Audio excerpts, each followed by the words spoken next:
The temp nurse badge clipped to her scrubs felt like a scarlet letter. Rachel Torres moved through the pediatric wing of Oak Creek Memorial in Savannah with the calculated invisibility of someone trying to disappear into the fluorescent hum. 3 months running. 3 months of 12-hour shifts, split assignments, never unpacking the canvas bag in her locker. Just a placeholder.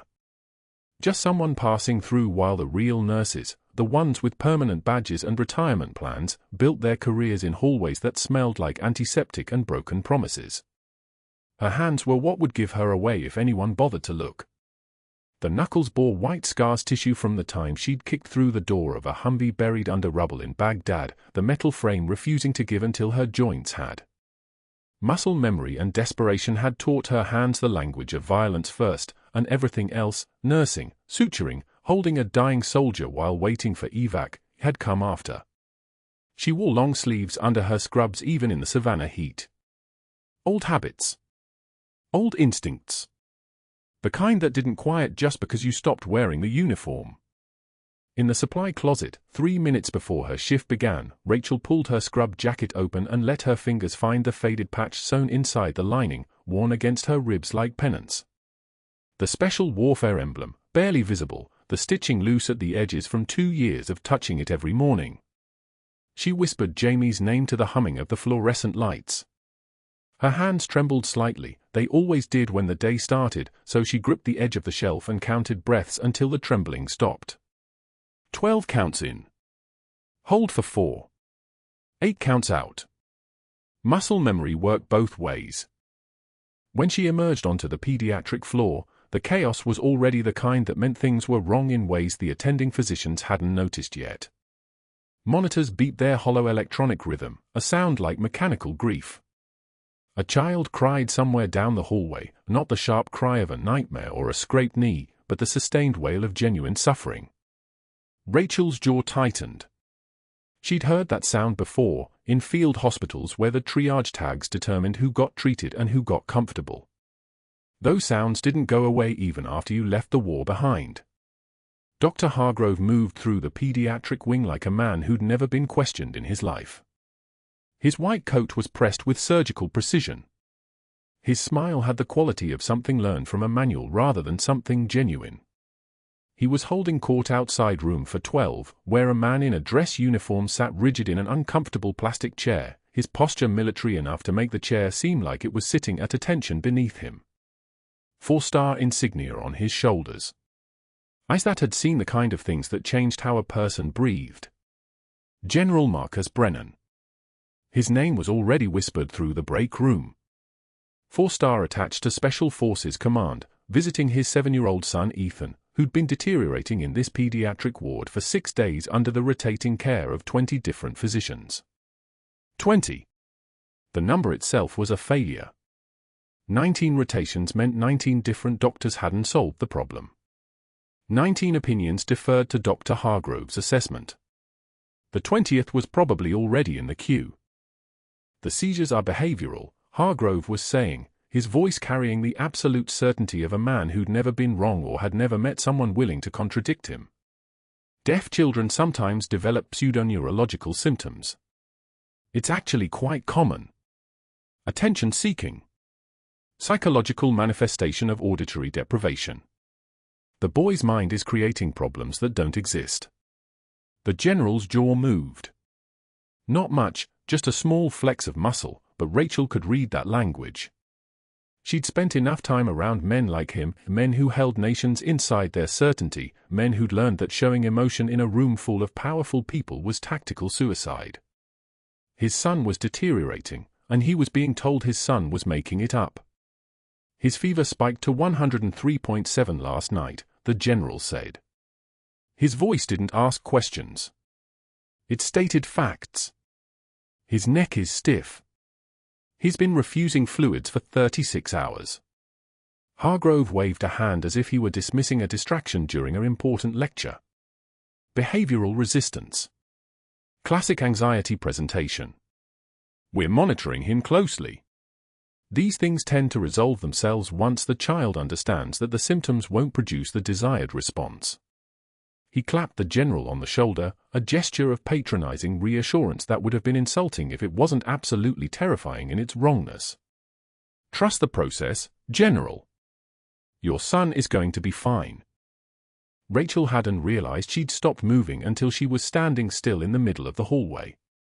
Her body did that sometimes, locked into position when it detected a predator problem. 20 years ago, that had saved her life in ambushes.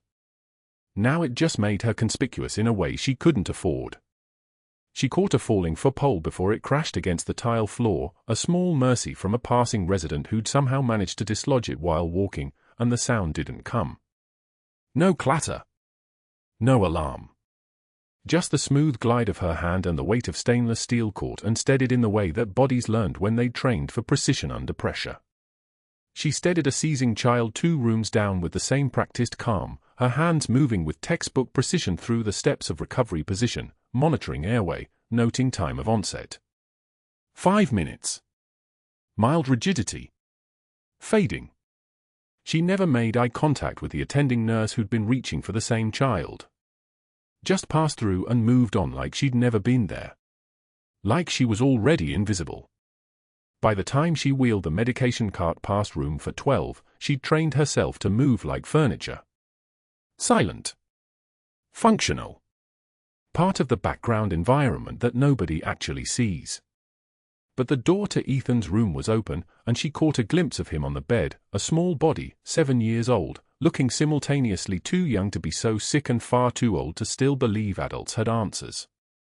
His arm lay across the blanket, and on that pale skin, crude letters were tattooed in what looked like ballpoint pen or possibly something more permanent. Rachel's breath caught in her throat before she could stop it. Rachel. The letters were uneven, amateur work, the kind that field medics drew on skin with sterile needles and drops of ink when they had nothing else to offer a kid except their name and the promise that someone knew who he was. She'd seen that kind of tattoo before.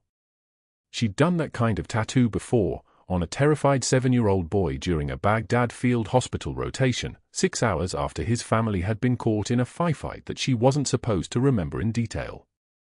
She'd written her name on his arm because he was deaf and traumatized and the written word was the only language that could reach him. She'd written her name because in that moment, he needed to know that at least one person was paying attention. That someone was there. She moved on without stopping. Without acknowledging. Without letting the general see her hand shake slightly as she gripped the cart handle. Her eye stayed trained forward. Professional. Invisible. The chart notes on Ethan were the kind of medical documentation that made her want to find a supply closet and shake. Fever patterns inconsistent with viral presentation. Nuchal rigidity, mild, nothing concerning. Behavioral resistance to neuro exams. Possible psychosomatic manifestation of anxiety disorder.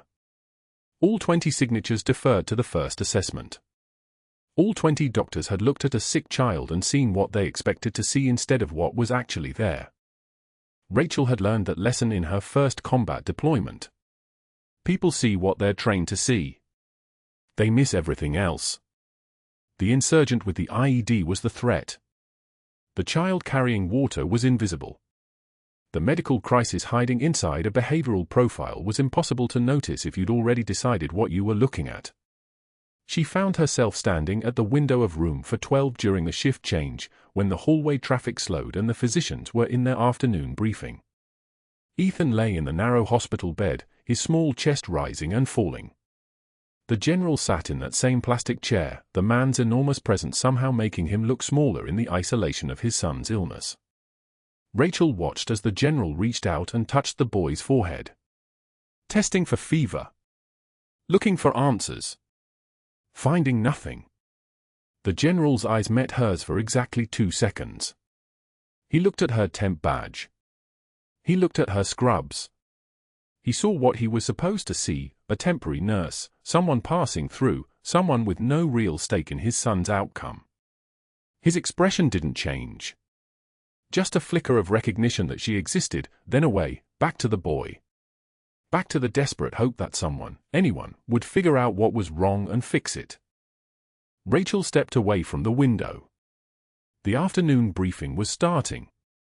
She could hear the movement of physician bodies, the shuffle of papers, the sound of a room full of doctors preparing to defend their decisions. She was supposed to present vitals. She was supposed to stay quiet. She was supposed to disappear back into the background where the temp nurses belonged.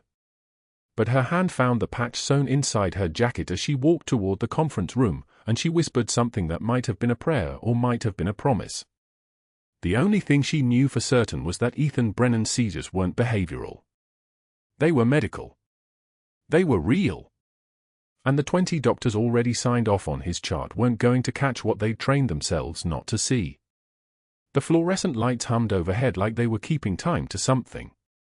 Something that felt like a countdown.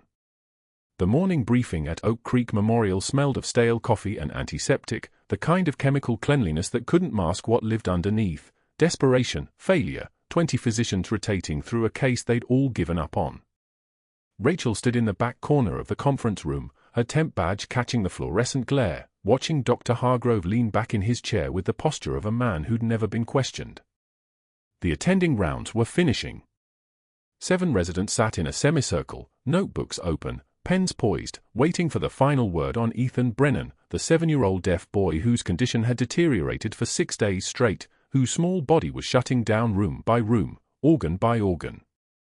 Psychosomatic features remain our working diagnosis, Hargrove announced, his voice carrying the weight of absolute certainty. The child is processing trauma through seizure-like episodes. The general needs counseling resources, not another round of testing. He tapped his pen against the table. 3 decisive clicks. The sound of a case being closed. Rachel took one measured breath. The kind of breath you take before stepping into fire. She'd trained for years to read rooms, to understand when silence was strategy and when it was surrender. This was surrender. This was 20 doctors signing off on a guess and calling it medicine. She waited until every attending physician had started gathering their papers, until the dismissal was already happening, until every eye in that room would be watching the temp nurse who spoke out of turn. The seizures, Rachel said quietly. Her voice was soft, but it cut through the shuffling like a blade through silk. They're not random. There's a pattern. The room went dead silent. Hargrove turned slowly, his expression shifting from annoyance to theatrical amusement. And you would be? Rachel Torres. Night shift, pediatrics. Her eye stayed level. The child's fever spikes every 4 to 6 hours. The seizures follow the fever curve exactly. That's not trauma. That's infection. You're suggesting? Hargrove stood, and every resident in that room straightened like iron filings responding to a magnet. Undiagnosed meningitis, Rachel said. With possible pericardial involvement given the heart rate instability. The child needs a lumbar puncture. Broad-spectrum antibiotics. Today. Hargrove's laugh started soft and built into something theatrical, something designed to carry across the room and land on every junior physician's spine. He turned to the residents, spreading his hands in mock surrender. Gentlemen, we have an expert. A temp nurse with no chart access and no history with this case is rewriting our diagnosis based on, what was it, exactly? Instinct. Pattern recognition, Rachel said. Precisely. Hargrove smiled at his residents like they were sharing an inside joke. $100 as this temp quits within a week.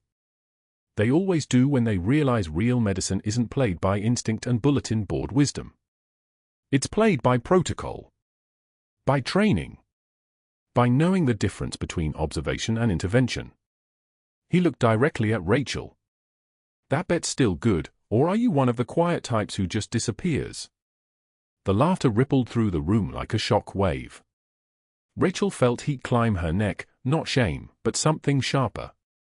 Rage with a leash on it. She took one measured breath and let her voice drop half an octave, the way a soldier's voice drops when they stop asking and start commanding. I'd take that bet, doctor. But I don't gamble with children's lives. Hargrove's eyes narrowed. Something flickered there, not fear, but a moment of recalibration. He'd expected submission or silence. He'd gotten steel instead. He recovered quickly, turning back to his residence with a dismissive gesture, but his jaw had tightened.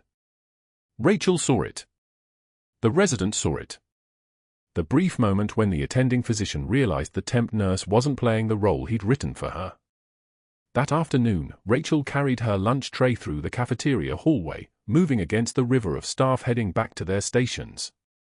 She wasn't hungry. She was tired in a way that sleep wouldn't fix, the bone-deep exhaustion of watching something die when you know exactly how to save it. The attending physician's table was ahead, their laughter loud and practiced. Hargrove stood abruptly as she passed, not moving aside but stepping directly into her path. The tray left her hands like it had been pulled by an invisible wire. Orange juice arced across the tile in a perfect parabola. The salad scattered. The sandwich spun. Hargrove watched it happen with the expression of a man knocking sand from a child's bucket, not angry, just dismissive, just establishing that some things were beneath his notice. Clumsy, he said to the watching crowd. Temp staff. Rachel knelt to gather the pieces. The tile was cool against her knees. She could feel every eye in that cafeteria tracking the moment when the temp nurse was put back in her place, the moment when hierarchy reasserted itself. Her hands moved with the precision of someone who'd cleaned far worse from far more dangerous surfaces. Blood. Bone. The thick metallic smell of a Baghdad field hospital at 3 in the morning. She cleaned it anyway. She stacked the paper towels. She didn't speak. But later, 2 hours later, at the nurse's station with 6 staff members within hearing distance, she submitted her revised chart notes. Lumbar puncture indicated. Vancomycin, ceftriaxone, ampicillin recommended pending culture results. Her handwriting was precise, medical, authoritative in a way that a temp nurse's handwriting shouldn't be. Within an hour, Hargrove found her.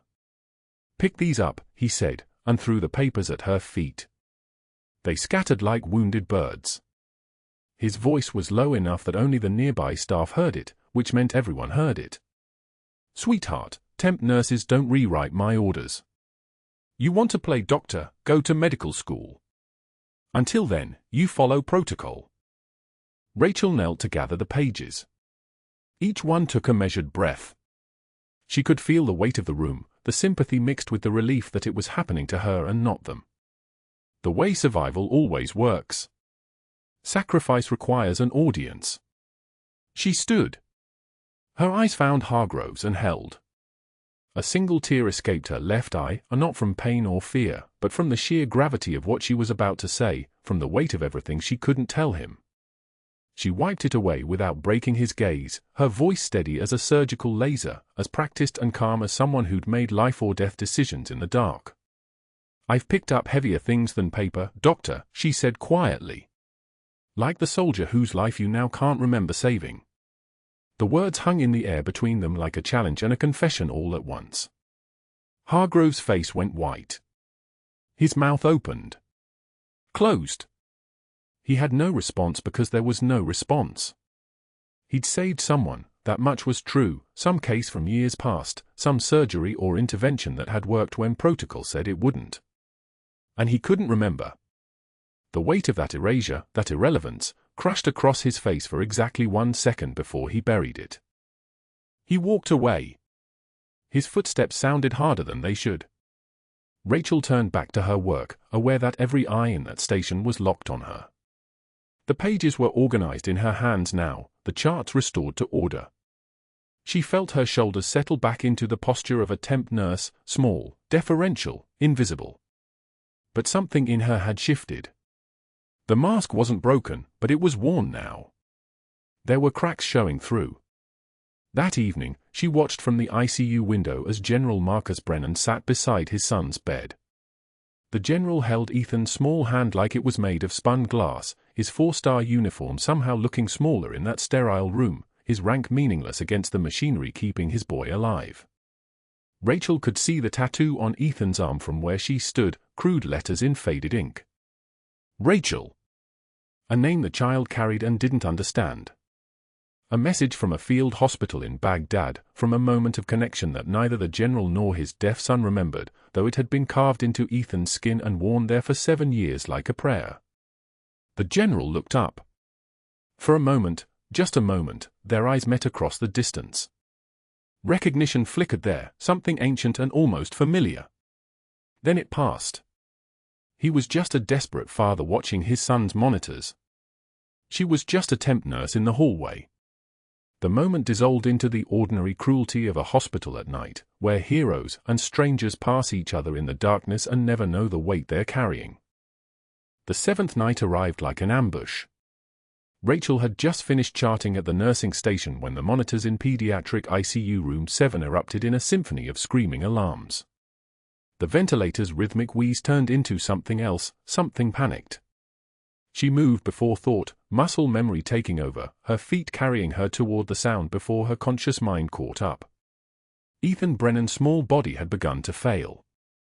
His heart was filling with fluid, the bacterial meningitis spreading, infection wrapping around his heart muscle like a fist closing. His blood pressure had dropped to 64/38. His heart rate climbed toward 168, erratic, searching for oxygen that wasn't reaching his tissues anymore. The saturation monitor showed 71% and falling.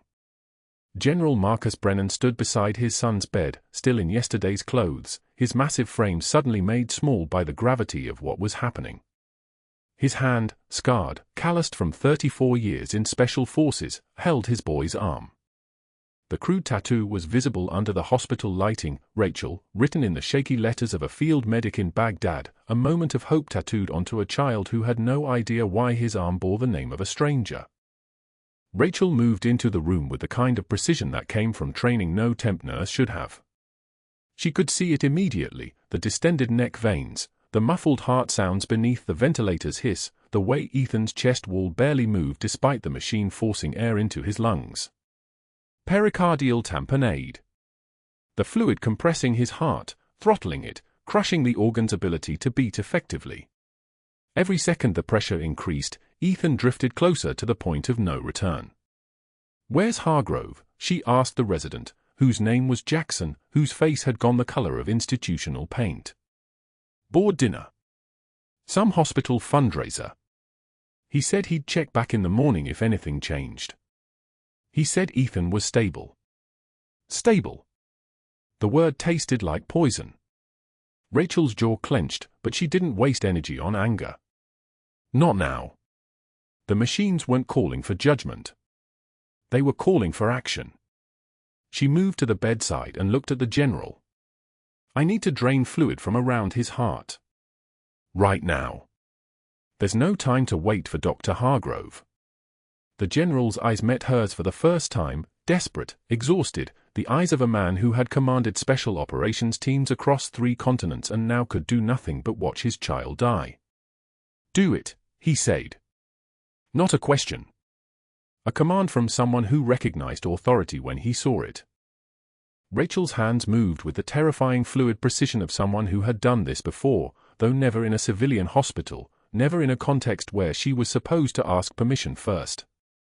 She grabbed the ultrasound machine from the corner, the portable one, old enough to have been used in field hospitals, new enough to still work with reliability. She positioned the probe against Ethan's thin chest wall, between the ribs, the 5th intercostal space, mid-axillary line. The screen flickered to life and there it was, the fluid surrounding his heart like a fist, visible and undeniable and absolutely fatal if left untouched. "Call for a stat cardiothoracic consult," Rachel told Jackson, her voice dropping into the register it took on when the stakes became absolute. Not a request. A command. "And get me a 14-gauge angiocath needle. 60 milliliter syringe. Now." Jackson moved. He didn't ask questions. Something in Rachel's voice, something beneath the temp badge, beneath the scrubs, beneath the carefully maintained facade of ordinary, had made him understand that this was not a suggestion. The needle was in her hand within 30 seconds.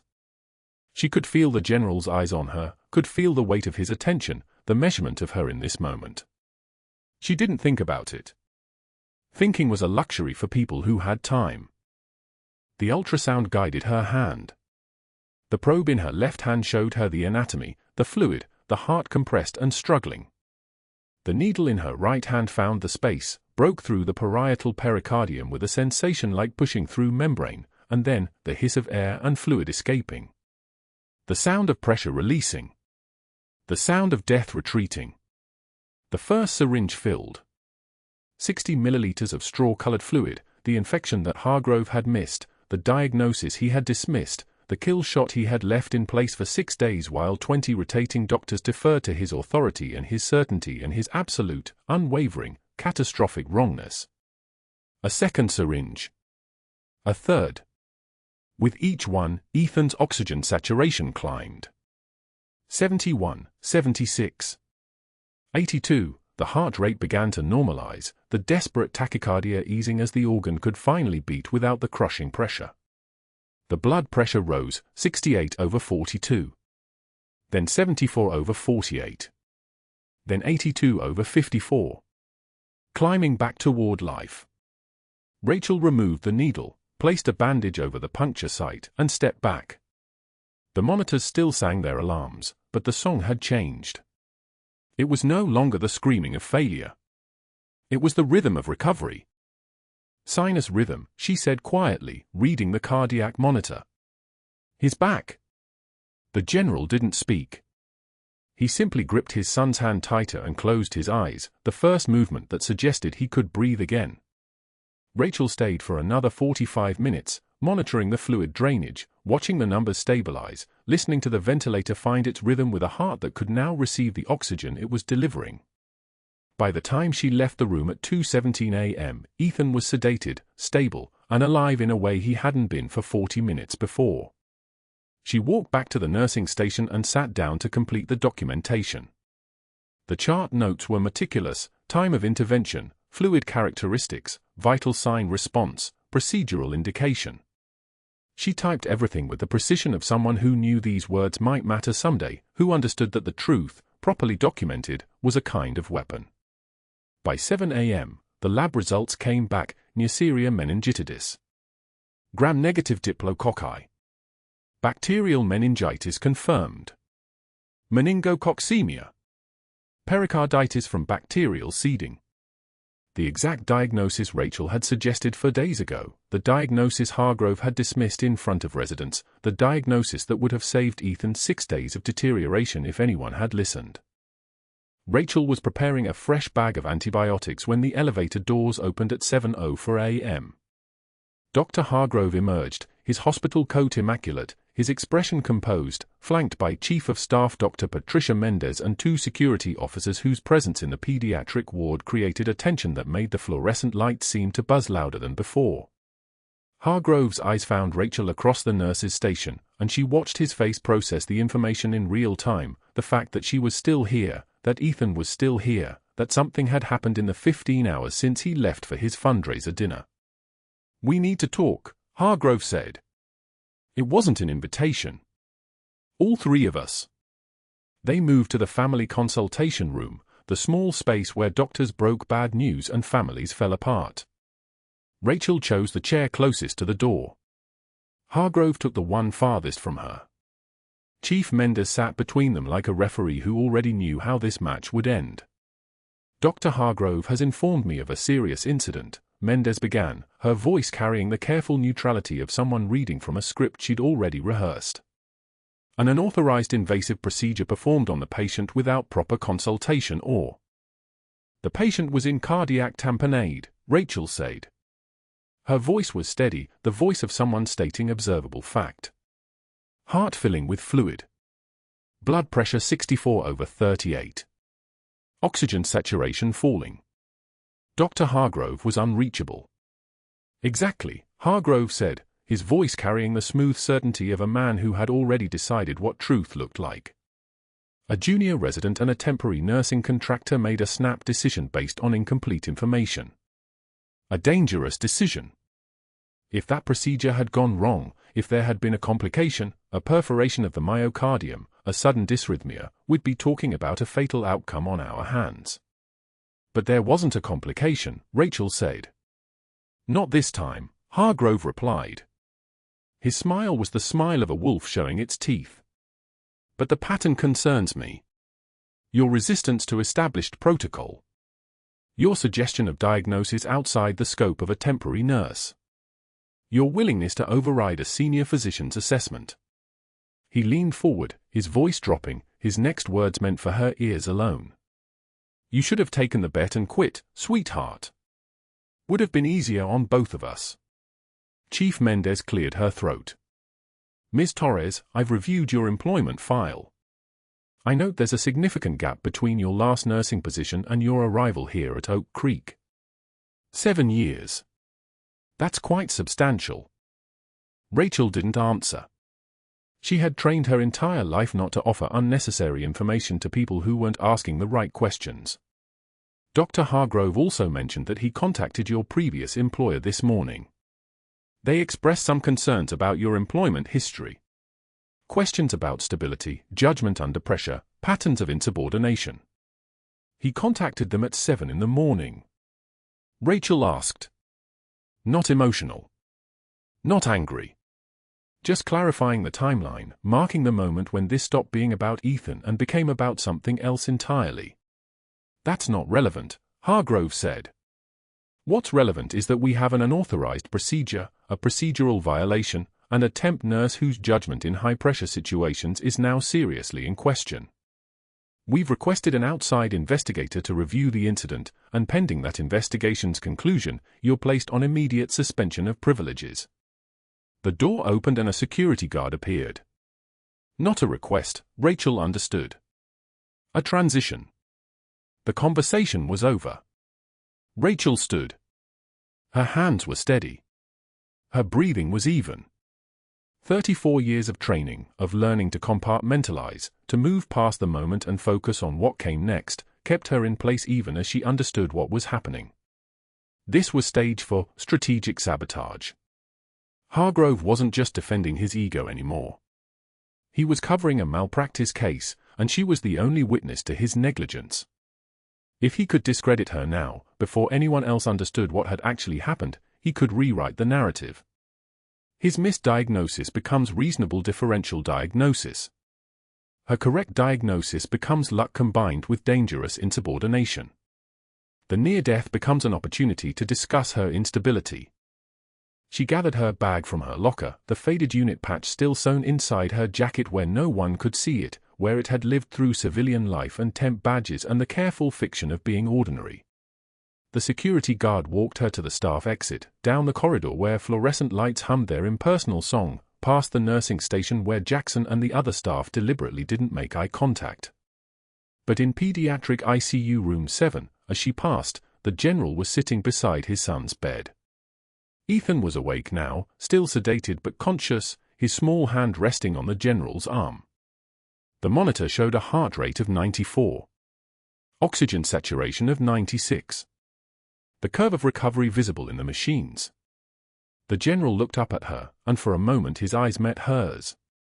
But there was no recognition there, just the expression of a grateful father whose child had been saved by someone, by anyone, by the machines and the medicine and the grace that sometimes comes to sick children in the middle of the night. Rachel kept walking. By morning, the machinery of institutional power had already begun turning. Dr. Hargrove didn't arrive at Oak Creek Memorial with anger. He arrived with a strategy, the kind that only men with deep roots in privilege could execute before sunrise. His phone had made 3 calls before 6 a.m. The first was to Richard Sterling, who golfed with Hargrove's father every Saturday at Deerfield Country Club. The second was to Marcus Bennett, a hospital board member who'd sent his daughter to the same prep school as Hargrove's younger brother. The third was to Catherine Pierce, the board chair's wife, who sat on the Hospital Foundation's annual gala committee alongside Hargrove's mother. By 7 a.m., those 3 calls had become a unified voice. By 8 a.m., that voice had reached Rachel's previous employer in Jacksonville, a regional trauma center where she'd worked for 4 years before coming to Savannah. The questions came in a measured tone, the kind that sounds like professional concern but lands like a knife. "We're conducting a routine credentialing review on a former employee," Hargrove had said, not identifying himself clearly enough for them to know he was calling about the same woman who'd saved his patient's life 6 hours earlier. Rachel Torres. Can you speak to her stability? Any incidents of insubordination? Emotional instability? We're seeing some concerning patterns here at our facility. The previous employer, not wanting to expose themselves to litigation, admitted they'd had concerns about judgment and occasional overstepping of her scope. That was all Hargrove needed. The architecture of her destruction was already concrete. By 9:15 a.m., an outside investigator had been retained, the healthcare compliance firm that owed its existence to hospitals protecting themselves from liability claims. His mandate was clear without being written: review the unauthorized pericardiocentesis procedure performed by nursing staff on pediatric patient Ethan Brennan. Frame it as protocol violation. Frame it as endangerment. Frame it as the kind of independent action that could have killed the child instead of saving him. The investigator arrived at Oak Creek by 10 a.m. with a leather portfolio and the kind of face that had never smiled at a nurse in his life. Rachel didn't see any of this. She was in the recovery wing, watching Ethan's chest rise and fall, watching the oxygen saturation hold steady at 96%, watching the boy's small hand rest in his father's palm. The general sat motionless, the way soldiers learn to sit, present but silent, processing trauma the way his body had been trained to process it. Rachel checked the fall line, the monitor settings, the microdose of propofol keeping the child sedated through the healing. She didn't speak. Sometimes the presence of someone who'd walked through fire was enough. The general never looked at her directly, never registered who she was. But his son's hand clutched the air toward her when she moved, muscle memory reaching for the voice that had pulled him back from the edge. By 11 a.m., the chief of staff appeared at the recovery room door with security beside him, not the friendly guard who sometimes grabbed coffee in the break room, but the corporate compliance officer, the kind who removed people from buildings.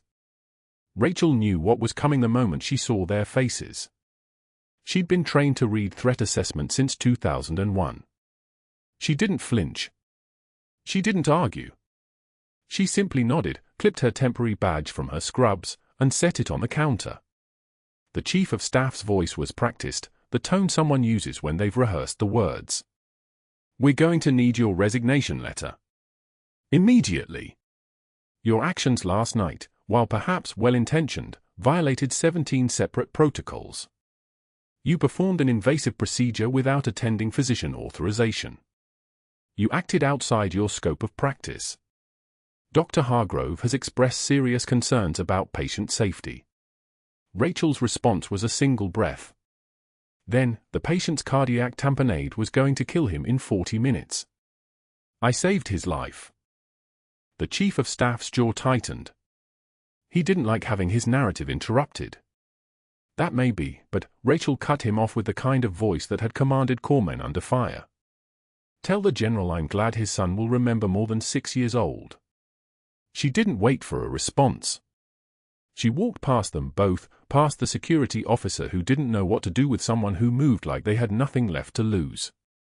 The escort to the parking lot took for minutes. The rumors spreading through the hospital would take seconds. The rain started as Rachel pulled out of the Oak Creek parking lot, light at first, then heavy enough that the wipers couldn't keep pace.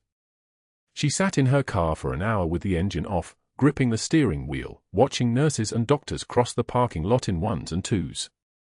She thought about Marcus, her 16-year-old son, waiting at home, expecting her to come back changed somehow but fundamentally the same. She thought about the storage unit in Lakewood where her medals lived, Bronze Star, Purple Heart, Navy Cross, in a cardboard box she hadn't opened since the funeral. 3 years. She'd been running for 3 years, disappearing into scrubs and temp contracts, thinking that if she stayed small enough, invisible enough, the faces of the soldiers she couldn't save would stop appearing in her nightmares at 3 a.m. She'd told no one where she'd gone. Not her sister in Atlanta. Not her mother in Charleston. Not the VA liaison who'd tried to help her transition to civilian life. She'd just erased herself, traded her rank for a temporary badge, her authority for deference, her identity for the kind of anonymity that felt like healing but was actually just prolonged drowning. The sky opened completely. Rain hammered the windshield like applause for her failure. She pulled onto I-95 north toward Laurel Grove Cemetery, her hand steady on the wheel even as something inside her cracked wide open. The drive took 37 minutes. The cemetery looked smaller than she remembered, the rows of granite markers smaller, everything compressed by time the way grief compresses things. She parked and walked through the downpour, rain soaking through her scrubs, mud sucking at her shoes, until she reached the marker that read, Chief Petty Officer James Torres, Navy SEAL, 1978 to 2020, beloved husband and father. The photograph etched into the stone showed Jamie in dress blues, his smile like a weapon, like the man who taught her that love could exist alongside the kind of strength that breaks things and then rebuilds them. Rachel knelt in the mud, rain streaming down her face, indistinguishable from tears. Her hands pressed against the cold marble like it might warm, like it might answer. The words came out broken, fractured, the way words come when someone has held them inside for so long they've become something other than language. I couldn't do it anymore, Jamie. I tried to disappear, tried to be small and invisible so the memories would stop, so the nightmares would fade, so the faces of the soldiers I couldn't save would finally leave me alone. I thought if I just kept my head down, worked quietly, stayed beneath notice, the pain would transform into something I could live with. She pressed her forehead against the stone. But I failed our son. Marcus needs a mother who stands up, who shows him that strength means something other than silence. I failed that general's boy. Ethan needed someone to fight for him, and I waited too long, moved too carefully, asked permission when I should have acted. I failed you. The rain fell harder. You were never small. You never hid.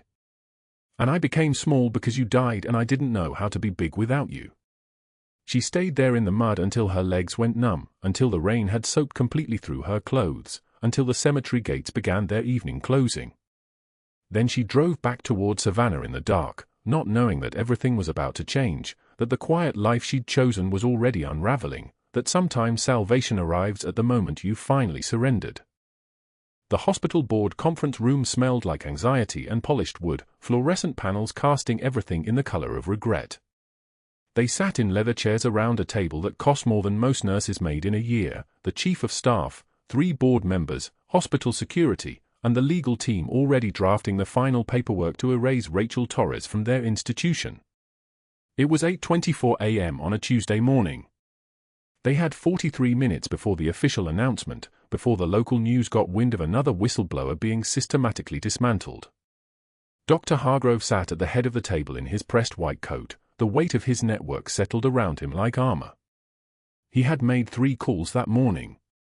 By lunchtime, Rachel's temp agency would receive a formal letter questioning her fitness for duty. By Thursday, every hospital in Savannah would have a quiet email flagging her file. By next month, she would be working retail, if she was lucky. He smiled slightly, turning to the chief of staff. I think we're being merciful, actually. Early termination, no lawsuit, she walks away with her dignity intact. More than she deserves after violating every protocol we have.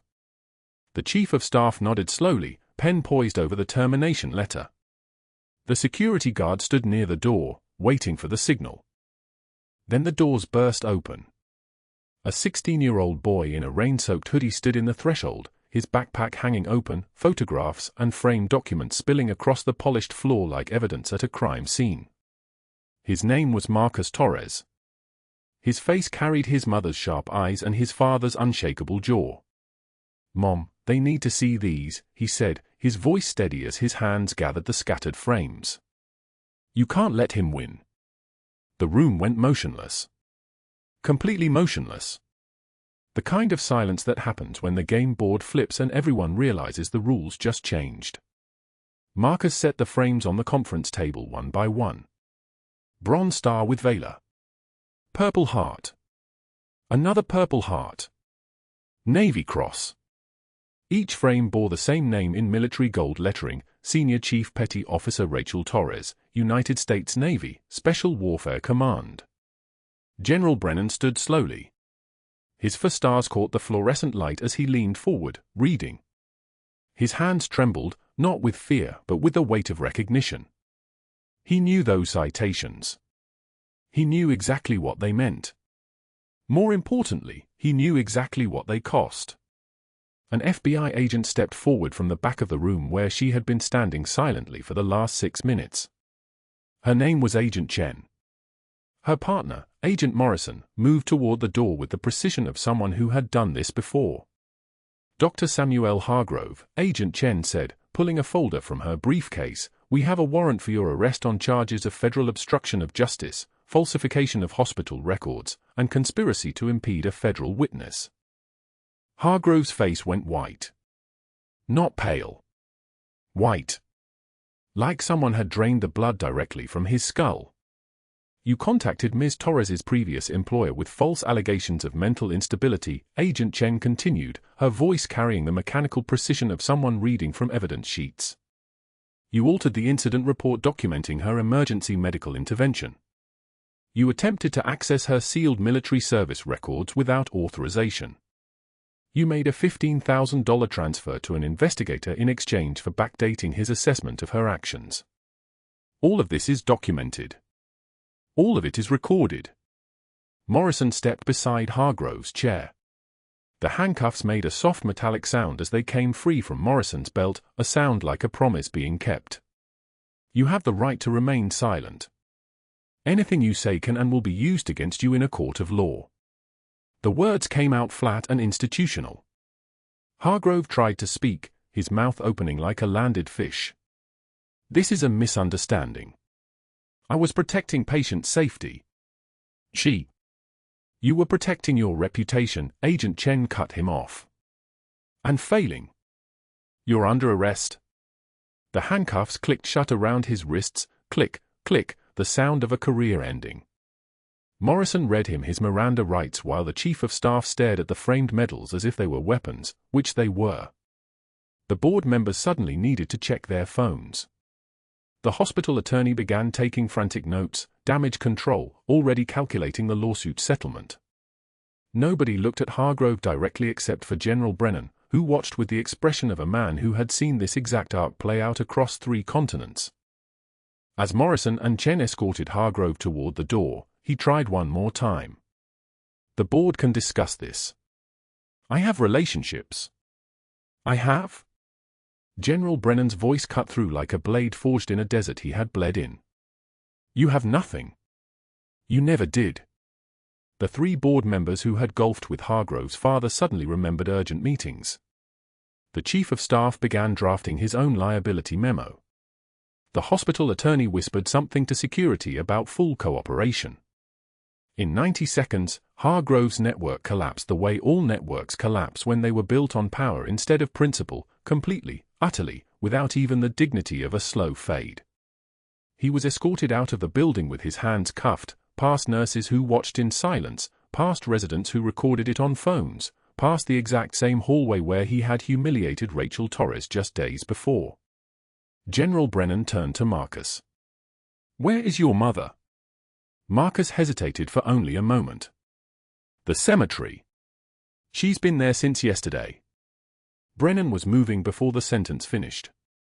He drove through Savannah in his government sedan with the kind of focus that clears traffic lights, took the cemetery road at speeds the posted signs would have objected to, and found Rachel exactly where his son had said, kneeling in mud beside a headstone that read CPO James Torres, Navy SEAL, beloved husband, beloved father. She was still soaked from yesterday's rain. Her skin had taken on the gray color of someone who had stopped sleeping, stopped eating, stopped believing in anything except the weight of failure. General Brennan knelt beside her in the mud without hesitation, without concern for his uniform or his rank or the fact that his knees were 49 years old. He pulled up his sleeve slowly.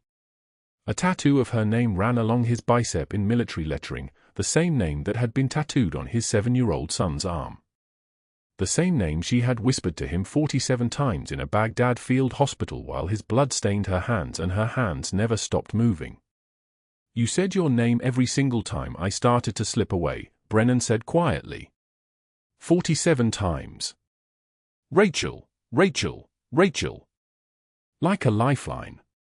I had it inked the day I got stateside because I knew I'd never be brave enough to forget where my courage came from. Ethan's tattoo, I did that myself when he turned 4. I wanted him to know. To carry the name with him. Rachel stared at the matching tattoos like they were impossible equations.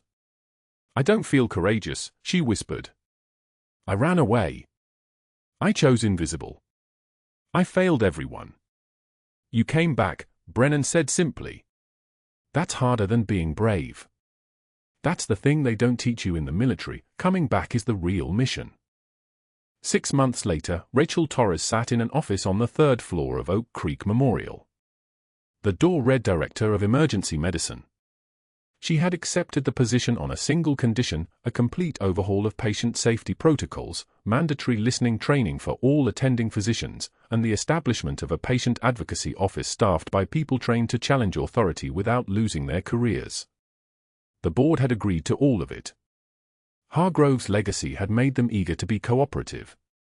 Ethan Brennan came for his monthly follow-up, now healthy, now thriving, a 7-year-old boy whose heart worked like it was supposed to, whose seizures had vanished once the meningitis was properly treated. He brought Rachel a crayon drawing, a nurse with angel wings, the word Rachel printed in careful letters at the bottom. She hung it on her office wall beside her framed medals, no longer hidden under a jacket lining, no longer something to be ashamed of, no longer proof of the person she was trying to kill. The medals were there now as memory. The drawing was there as purpose. Marcus volunteered in the pediatric wing 3 afternoons a week and had already started researching medical schools. General Brennan established a scholarship fund for combat medics transitioning to civilian nursing, named after Jamie Torres, named after the Navy SEAL who had taught Rachel Torres that courage wasn't the absence of fear but the willingness to break anyway and still show up the next day.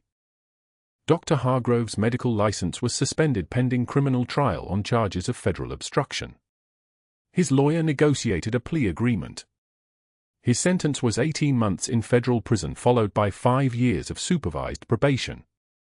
Last sighting, a folding table outside a strip mall in Charleston, selling supplemental insurance policies to people who walked past without making eye contact.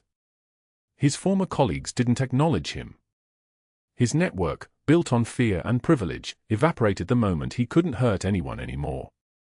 Rachel Torres conducted morning rounds with residents, teaching them a lesson that couldn't be taught from a textbook. Listen to everyone. Competence doesn't announce itself with credentials. The quietest person in the room might be the one holding it together. The strongest hands might belong to someone you were trained to overlook. She said it not with anger toward Hargrove. Anger was a luxury she had learned to trade for clarity, but with the certainty of someone who had walked through fire and chosen to carry light back for others. And so if you've watched this story from the beginning, from the moment Rachel Torres walked into Oak Creek Memorial as a temp nurse that nobody noticed, you've seen what happens when you measure people by their uniforms instead of their character. You've seen what happens when 20 doctors defer to one man's ego instead of one nurse's instinct. You've seen what happens when the powerful finally meet someone with nothing left to lose and everything left to give. Share this story. Tell people about Rachel Torres. Tell them about the general who came to the cemetery. Tell them about the 7-year-old boy whose life was saved because one nurse wouldn't stay quiet. And tell them that heroes walk among us, sometimes in scrubs, saving lives in the dark, and sometimes all they need is for someone to finally listen. Hit that like button if you appreciate the nurses and healthcare workers in your life. Drop a comment if you've ever worked in medicine or know someone who has. Subscribe and let's see what happens next.